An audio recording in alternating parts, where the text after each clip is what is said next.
Hi, this is Kevin. I thought I would share with you a little project that I'm doing. My friend John and I have played many games of Hail Caesar, and I, I love gaming in just about every period, but we've kind of embarked on trying to really understand these rules and learn about the mechanics and the vast toolkit that this rule actually provides, this rule set. I have played many different ancient games. I've tried, well, DBA, DBM, Art de la Guerre. I've tried Tactica, Armadi, Spearpoint, To the Strongest, Impetus, Hail Caesar, Warmaster. I've tried Warhammer Ancients, and I have tried a couple of others. I'm going to try now 2 more rule sets just to kind of round out the experience. One is I just bought it, and I'm very excited about just trying it. Strength and Honor from Rice Witz Press, which I like. I love their sets of rules. I love Richard and his perspective on things, and Mark Backhouse seems to be very interesting in his perspective. So I'm going to try those, and I'm going to try a game using Hannibal from the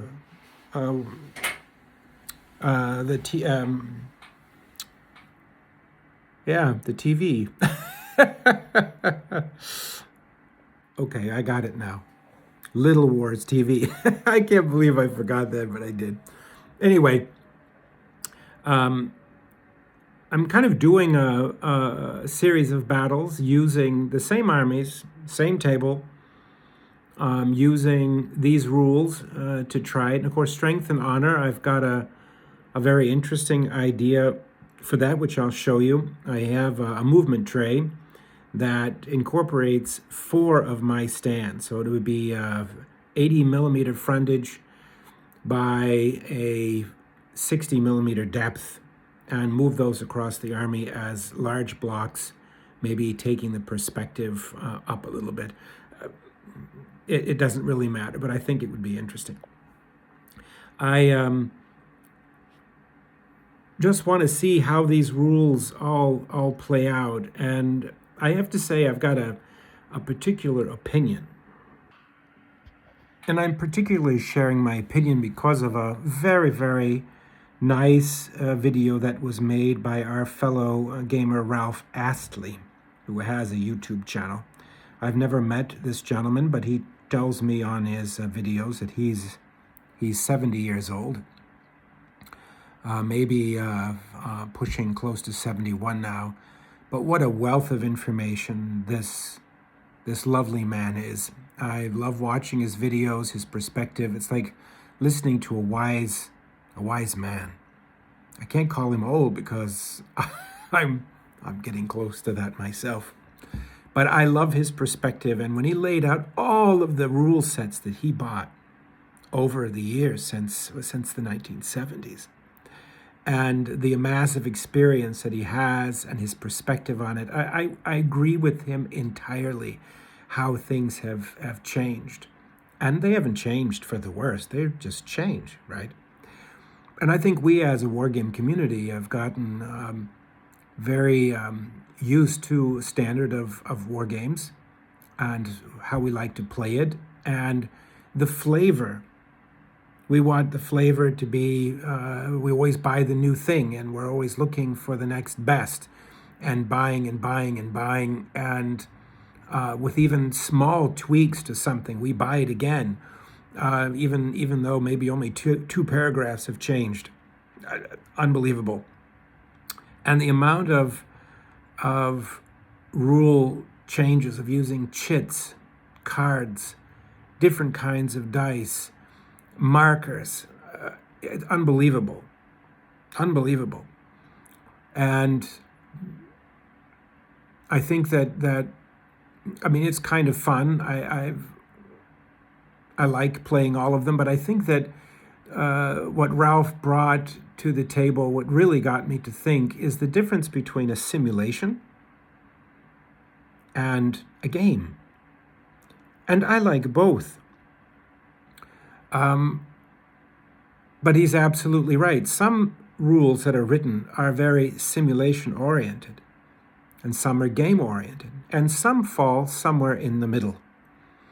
But that determination is something that is held by the user.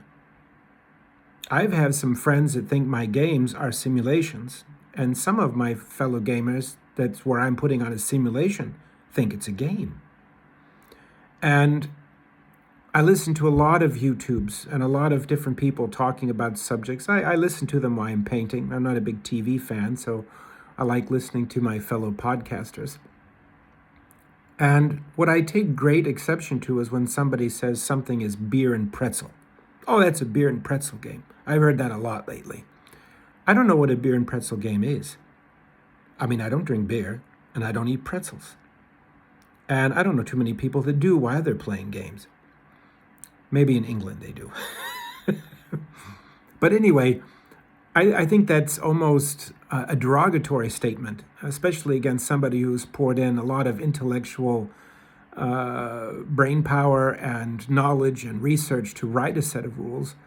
Most of the people that use that terminology, bread and pretzels, have never written a set of rules. I know I haven't. I don't know if I'm smart enough to do that, putting in the mechanics. So I look at people like Artie Conliffe, or somebody who's written of Meg, for an example, Simon, or our Rick Priestley, or even this from Rice with Pretz, this Mark Backhouse. These people have put a lot of time and effort and thinking into the rules that they've created for us. I would never be dishonorable to them by calling their game beer and pretzel. I think they all have their merits. And that's what I'm going to do today. I'm going to test them out and put them into, for me, category of maybe the best one for simulation and the best one for a game. And I'm not going to share that on YouTube because I think that's a private thing and I don't want to dishonor anybody. Like, for an example, I just recently, Mark's Game Room, that was it, where one of the gentlemen that was reviewing rule sets fashions himself as a historian, and they might well be, looks like a lovely chap to me. But when he thinks DBA and DBM are fantastic games, and they beat out other rule sets that have equally as much merit, I don't understand that. I think each one has its own place. And people who, for an example, take Hail Caesar and call it a bread and pretzel game are not very realistic or this and that. None of the things we play with are realistic. I'm an old soldier, and I've been in battle, and I can tell you, this is not realistic. These rolling dice is not realistic. Using tape measures is not realistic, right? But Hail Caesar, for an example, is a great set of rules. Rick did a great job. That man is a genius, is a gift to us as a gaming community. And I would say Hail Caesar is a great game. It's a toolkit. You can make it what you want to make of it. And my friend John and I, we have a great time, and we simulate all kinds of battles. And historical ones that happened, and fictitious ones, and it works out, I think, the way that we think it should. And that's exactly what I'm doing here today. Let me show you. Okay, the Carthaginians are pressing forward. They are advancing with their left flank forwards with their Spanish and Gaelic cavalry and Numidian lights, which is an advantage over their antagonists on the other side. One of their commands failed moving forward, which is not a bad thing, I guess. The right-hand flank of the Carthaginian cavalry failed their command role. The Romans have now moved forward and are creating their triple axes, slowly but surely. I'm working on how this might work in Hail Caesar, and playing with different methods to simulate it. So yeah, stay tuned and let's see what happens. Okay, here we are on turn number 3. It's just now starting to get to blows. The Carthaginian line is finally caught up and moved up. The Romans have moved forward cautiously, as they should, always nervous about their flanks. We had some exchange of skirmishing, but all misses. Here on the left-hand flank, the Carthaginian cavalry moved forward to skirmish in open order with the Italian allies, while the Carthaginian cavalry rests upon the crest of the hill, waiting for the right moment to pounce down. And they've kind of given the Roman line a bit of concern. If they move forward, they could expose their flanks. But to counteract that, the cavalry remained with skirmishers to the rear to protect that, and moved forward the triarii, which is a formidable force in itself against the cavalry. I probably wouldn't dare charge them. But who knows? They just might. The Carthaginian hosts move forward. The Spanish, the Punic line behind, waiting for their orders to finally engage the Romans. So here we are, in a little bit of the pre-nervousness and pre-clash. Okay, here's turn 4. The Numidian cavalry was pinned. They only had one roll and decided to stay in front of the Italian allied infantry to keep them pinned to their front. The Spanish and Gallic cavalries attempted to charge the Triarii and come down to push this flank, but only had one move. They came off the hill very, very slowly. Very slowly. The Carthaginian battle line has moved forward, and there was a vigorous exchange of javelin fire along the entire front, which resulted in one full Roman Villetae unit being obliterated, and the slings firing to great effect, the Balearic slings.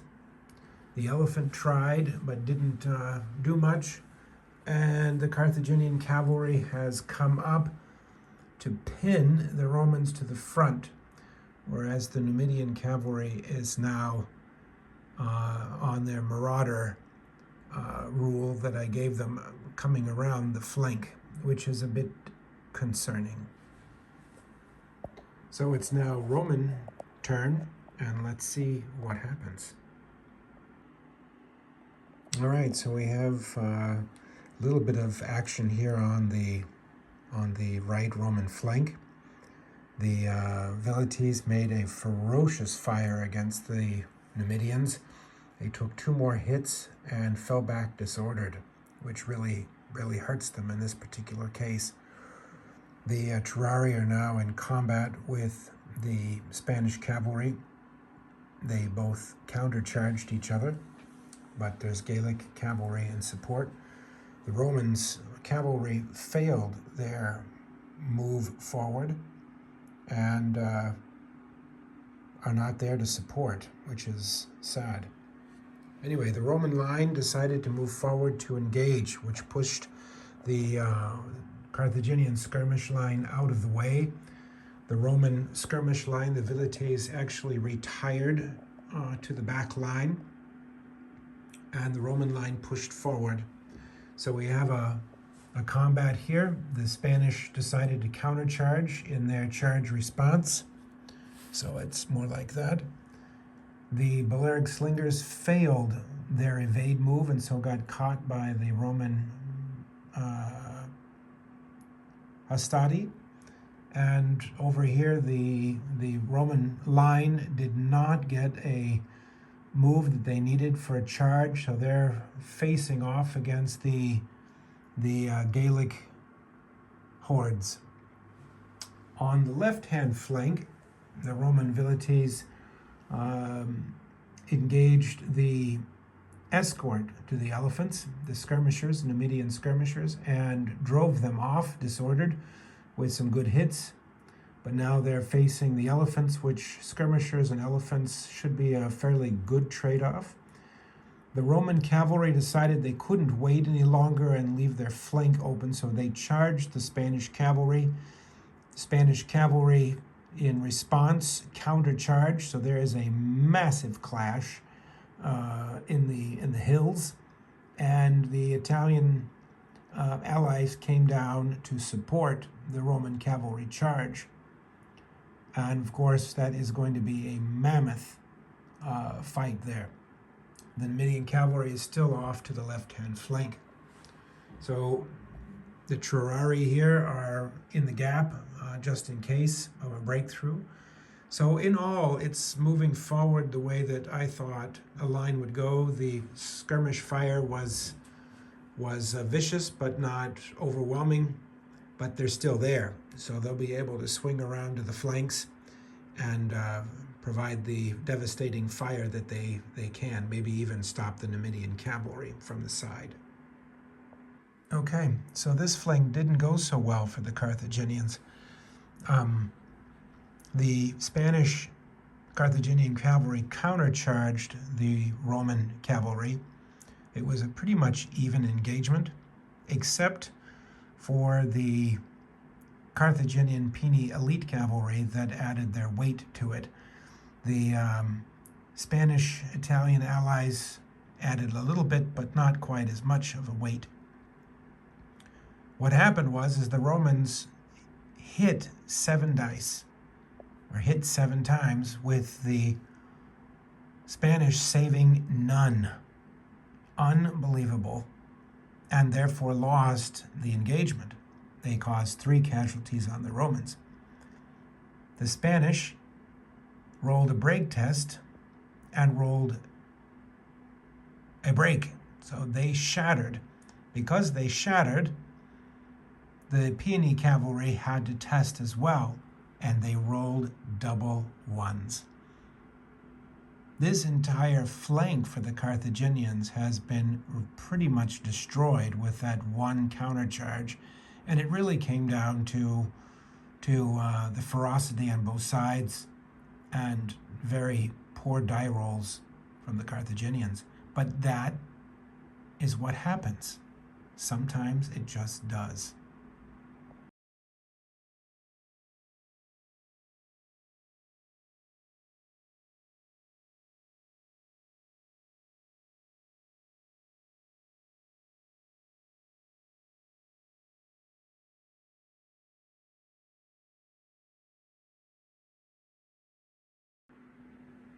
Okay, let's go through what happened this turn. You see a lot of red pom-poms. We use red pom-poms for kills and a white one for disordered. So as you know, last turn the Spanish cavalry were pushed back, heavily disordered. They could not move, but now it's the end of their turn, and these white pom-poms come off from their last one. So those are off. What happened here in the center was a bit tragic for the Carthaginians. There was as you remember, a draw here. The Roman won that engagement. However, they are at their stamina. The first Spanish Scutari unit or medium infantry was wiped out, and the second one fell back and should have fallen back in. They fell back in good order. That's right. And also their skirmishers. So that was a real disaster for the Spanish. The second battle, where the Spanish attacked, ran into a Roman shield wall. The Romans closed ranks, which was very important, and it basically the Spanish bounced off, took a lot of hits, and kind of pushed that wing back in disorder. The third combat here in the center, each took 1 casualty, bringing the Gauls up to 3, which is half of their stamina, and the Romans 2, but they're locked now in combat. So it's a very interesting game. You can see the battle line is highly staggered. And this unit here never got a chance to charge. And these are locked. And what happened over here, the elephants had actually turned. And they swung into the Roman cavalry, which is probably the best thing that could possibly happen. That's 2 models. And they gave the cavalry 2 more hits and a disordered marker. So they are now up to half of their stamina. So they're almost not in good shape. But the Romans do have the Italian infantry here that can plug the gap. They have Trurari and skirmishers. But the Carthaginians are already moving their elite infantry over to the side, and skirmishers, their Balearic slingers, will swing around as well. They'll probably be able to break that Roman cavalry if it doesn't retire. So it is turning out with Hail Caesar, and my thought of how the Romans should play is working out very well. So now it is the top of the Roman turn, and let's see what happens. All right. So let's see what happened in the Roman turn. We can start over here on this flank. The Romans failed their move and so could not move. They're just stuck. This particular division, they were able to pull off the line relief. So that's my idea of the triple axis. So what happened was this unit was in front. They just moved back, and the Principes moved forward. And after that, I tried to rally off a hit on the Trurari, and that command failed its roll. The commander, or the general, gave it its re-roll, and they failed that. So the Romans did not move, and they're stuck in that position. But I quite like that rule for me as far as line relief of switching out. If they're not in direct combat, they can switch out if there's a relief there. So that seems to work out okay for me. They still take a beating, but they were able to switch out.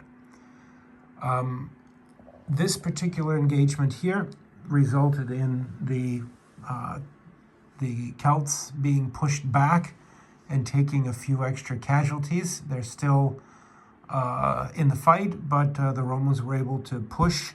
In this particular case, I could, on my turn, do a line relief, but it would have to be in my turn, and it's not. It'll switch now to the Carthaginians. This one here was a bit more of a disaster. The Celtiberians countercharged my Romans as they came in, so they both clashed. The Gauls rolled terrible, and the Romans saved wonderfully. So the Romans took 2 casualties, but the Gauls took 4, and then they rolled very terrible on their break test, which pushed their support units into that gap. I was allowing that. The skirmishers got pushed back, disordered. They're all disordered, but now it's precarious because if they lose this engagement, the Romans chose to follow up. They'll fight this in the next round, that it is quite precarious. If they lose that engagement, that unit will just be destroyed because they can't fall back any further, and they'll cause total mayhem in their lines. So it was not good for the Galatians. Maybe they can pull it out this on their turn. The Romans did what they could here to mitigate the elephants on the wing and move their velites up and did a close range shot on the elephants, causing them 2 hits, and they fell back in disorder. So that really was a terrible turn for the Carthaginians, where I thought the elephants might do some trampling. They still might, but at least for right now, it gave the Terrari a chance to move up, and that flank to somewhat stabilize. Right at the moment, it's not looking that great for the Carthaginians. However, it is their turn. Their cavalry has come off of disorder. The Romans are a bit fragile in their back line. And yeah, let's see what happens. All right, so the end of the Carthaginian turn. The cavalry failed their movement order, and they stayed exactly where they are. Unfortunate. But this particular command redressed their lines and brought up troops for support, brought up another unit for support, and was able to at least shore up the line. The Gaelic warband lost its battle against the Romans, but only retreated in good order. So the battle lines now are a little bit of reprieve. This one, however, that was here did not do so well. The Gauls took another beating, pushed back the Libyan elite spearmen, pushed them back. They are now shaken and disordered, and really pushed into the gap. That flank is hard pressed, and the Romans have taken some casualties, but there's some relief now in the lines. The Carthaginian skirmishers took a shot at the Roman cavalry and missed, and so now we have a little bit of a break, with the Carthaginians being forced back, but still very much alive. But it's now Roman turn. Let's see what happens. All right, that was the Carthaginian turn. A little bit more successful. The Spanish cavalry, although they didn't reach their charge target, threw their javelins at close range into the Terrari, causing 2 more damage. So they're up to 5 now. That's dangerous. The attack over here resulted in the Romans beating back the Spanish charge. They fell back disordered behind the veteran spear. The Spanish here also were pushed back by the Romans, but they retired in good order. Nothing else really happened except the addressing the lines and getting things ready. So now the Romans will be at the bottom of their 6th, and there's 1 more turn. All right, this was the end of the 6th turn for the Romans. This whole command failed moving again, except for the velites moved back behind the cavalry. This particular brigade of Romans failed their command role after rallying off 1 hit. So they rallied, so that unit is no longer shaken, which is important because shaken they couldn't move towards the enemy. So they have reformed now, or at least have the chance, but they're now facing off against the phalanx, but they couldn't move. This particular engagement here with this unit, the Romans won that engagement, took 1 casualty, gave 2 to the Spanish, and they retired in good order. This particular clash was brutal, and I didn't put out any of the casualty markers yet, but 4 casualties went on the Gauls and 4 went on the Romans. Yep, 4. And they're locked in dead heat battle. So that is a heated battle. Over here, the Romans pushed the Gauls back, gave them 3 more wounds. They're almost at their shaken point. The Romans took 1 casualties, but followed up with that combat because the other 2 behind it are already shaken, which means they can't participate in that fight. And the Romans are pushing forward. They're brittle, but they're pushing forward. The Trurari charged the elephants to the flank, won that battle, and the elephants now are running off to the side, but they did not stampede, but they're almost gone. Otherwise, everything else has stable and remains stable. It is now the last Carthaginian turn. All right, this is the last turn of the game. The Romans will start, but the Balearic slingers push the cavalry back. They're now shaken and can't move forward. The Carthaginian elite phalanx managed to push the Trurari back disordered with minimal casualties, but nonetheless pushed them back. This engagement here worked out for the Carthaginians. Their ferocious charge, supported by 2 shaken units, which they couldn't move forward to support, but they were in support by being next to it. The commander threw his leadership into that fray and actually wiped out the Hastati, which pushed the Principes back. They're now shaken, and that has pushed and stalled that entirely into that command. I mean, it's neither side can move forward. The 3 Carthaginian units can't move forward because they're shaken.